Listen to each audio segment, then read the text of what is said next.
కాకినాడలో ట్రావెల్ దగ్గర కార్లు అద్దెకు తీసుకుని వాటిని తాకట్టు పెడుతున్న ఇద్దరిని అదుపులోకి తీసుకున్నారు పోలీసులు. కాకినాడలో కార్లు రెంట్కి తీసుకుని వాటిని వైజాగ్లో తాకట్టు పెడుతున్న రాజేష్ కిషోర్ అనే ఇద్దరు యువకులను అరెస్ట్ చేసి వారి దగ్గర నుంచి 7 కార్లు రికవరీ చేసుకుని నిందితులను మీడియా ముందు ప్రవేశపెట్టారు.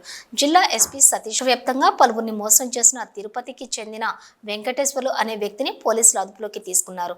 కావలి, సంతపేట, విజయవాడ, విశాఖ పోలీస్ స్టేషన్లలో వెంకటేశ్వర్లుపై గతంలో కేసులు నమోదయ్యాయి. 2 రోజుల క్రితం కాకినాడలో ఉమామహేశ్వరరావు అనే వ్యక్తిని బెదిరించి 35,000 లాక్కుని వెంకటేశ్వరరావు పరారయ్యాడు. ఆర్గనైజ్డ్ క్రిమినల్గా గుర్తింపు, పోలీసులు రిమాండ్కి పంపించారు.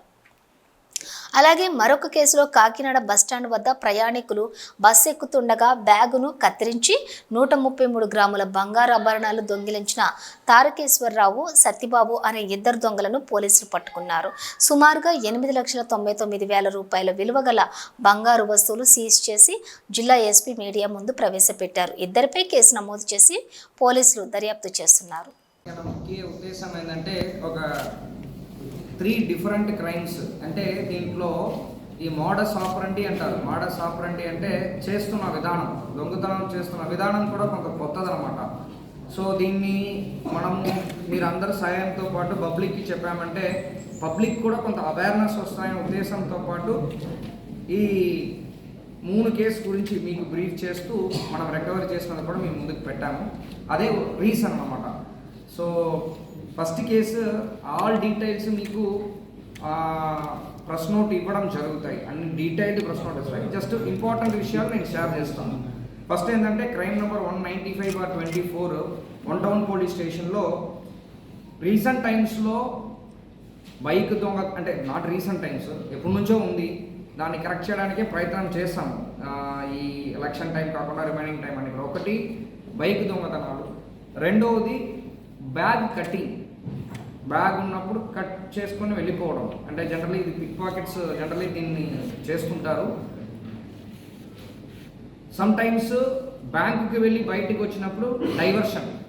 మీకు తెలుసు ఆ పలానా వ్యక్తి బ్యాంకులో లిక్విడ్ క్యాష్ తీసుకొని బయటకు వస్తున్నారని తెలుసు, వాళ్ళనే ఫాలో చేస్తూ ఎక్కడైనా ఎవరు లేకుండా ప్లేస్లో బ్యాగ్ని లాక్కొని వెళ్ళిపోవడం, ఇలాంటి అఫెన్సెస్ అక్కడెక్కడ జరుగుతున్నాయి.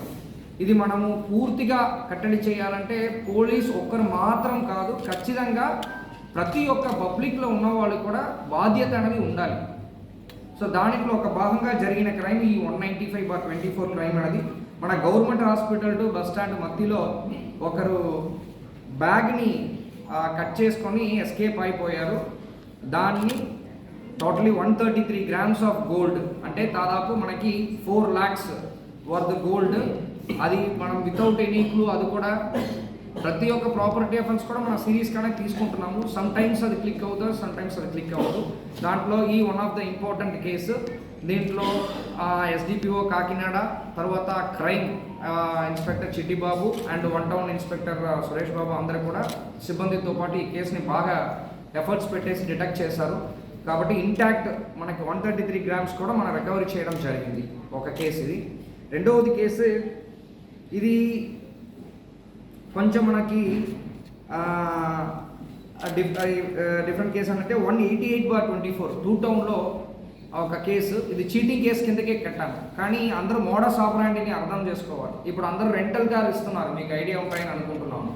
ఈ పాత కేసులో అరటికట్ల దారకేశ్వరరావు, కర్ణం శక్తిబాబు అని చెప్పేసి ఇతరు కూడా వైజాగ్, వీళ్ళ అఫెండర్స్ పైన ఆల్రెడీ 5 కేసులు ఉన్నాయి. ఈ దొంగతనాల కేసు, పిక్ పాకెట్ కేసులు ఉన్నాయి. ఇది ఫస్ట్ కేసు, నేను చెప్తున్నాను first case, bag cutting case. రెండవది కేసు టూ టౌన్లో 188/24 నాకు కేసు చీటింగ్ కిందకి మనం కట్టాము.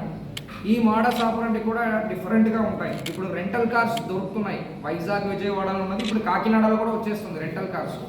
రెంటల్ కార్ని తీసుకొని దాన్ని తనఖా పెట్టి దాంట్లో ఉన్న అమౌంట్ని తీసుకొని జాలీగా ఎంజాయ్ చేయడం. ఫర్ ఎగ్జాంపుల్ ఆ కార్ వాల్యూ 10 లక్షలు అనుకోండి.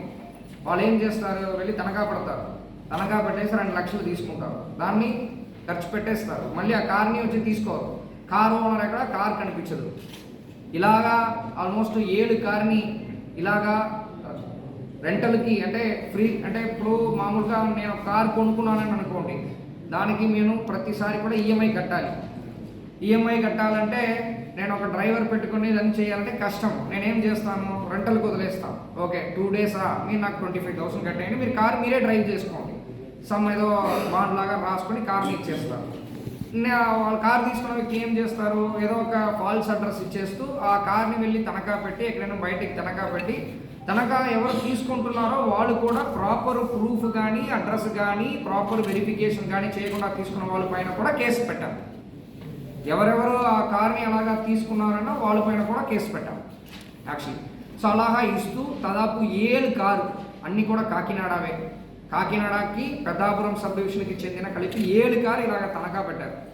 వాళ్ళు తనఖా పెట్టిన పేరు ఏంటంటే తెలుగు రాజేష్ ఒకటి, బక్కే కిషోర్ ఒకటి, ఇద్దరు కూడా కాకినాడ. ఒకరు రాచర్లపేట, ఇంకొకరు వలసపాకు. ఓకే, దొంగ మనతో పాటే ఉంటారు, మనం ఐడెంటిఫికేషన్ చేసుకోవాలి. మళ్ళీ డబ్బులు రావాలంటే తిరిగి రాదు. ఓకే, సో ఇది ఒక కొత్త మోడస్ ఆపరేండి. జూమ్ కార్ అంటారు. జూమ్ కార్ మీకు అందరికి తెలుసు. అలాగా తీసుకొని వెళ్తారు, 2-3 డేస్ తిప్పేసి మళ్ళీ వచ్చి హ్యాండ్ ఓవర్ చేస్తుంటారు.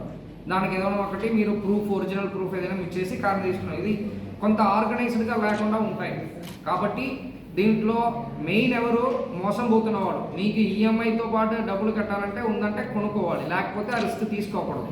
అది మీరు ఈఎంఐ కట్టడం వరకు నేను రెంట్కి వదిలేస్తాను, తర్వాత ఈఎంఐ కట్టిన తర్వాత అది మీరు ఓన్ అప్ చేసుకుంటారు, అప్పటి వరకు రెంటల్కి వదిలేస్తుంటారు. ఇలాంటి కార్లన్నీ తెలుసుకున్న తర్వాత ఇలాంటి నేను తీసుకొని నేను వెళ్ళి తనఖా పెట్టేస్తాను, వచ్చిన అమౌంట్కి తనఖా తీసుకుని వస్తాను, మళ్ళీ వాళ్ళకి నాకు కాంటాక్ట్ లేకుండా ఇలాగా దొరికిన కారాన్ని తనఖా పెడుతూనే వెళ్ళిపోతుంటాం. ఇలాంటి ఎంబో కాకినాడలో కూడా జరుగుతున్నాయి. కాబట్టి ప్రతి ఒక్కరు ఒకవేళ ఇలాంటి రెంటలు వదిలేస్తున్న వాళ్ళు వితౌట్ పోలీస్కి ఇంటిమేషన్ లేకుండా ప్రాపర్గా మీరు రిజిస్ట్రేషన్ పరంగా మీరు చేయకుండా ఇలాంటి మీరే ఓన్గా డబ్బులు కోసం చేస్తారంటే మీకు నష్టం జరుగుతాయి. ఇలాంటి వాళ్ళు ఇలాంటి మోడస్ ఆపరేషన్ చేస్తున్నారు కాబట్టి అందరూ కూడా అలర్ట్గా ఉండాలని చెప్పేసి కోరుకుంటున్నాం. ఇది ఒకటి. లాస్ట్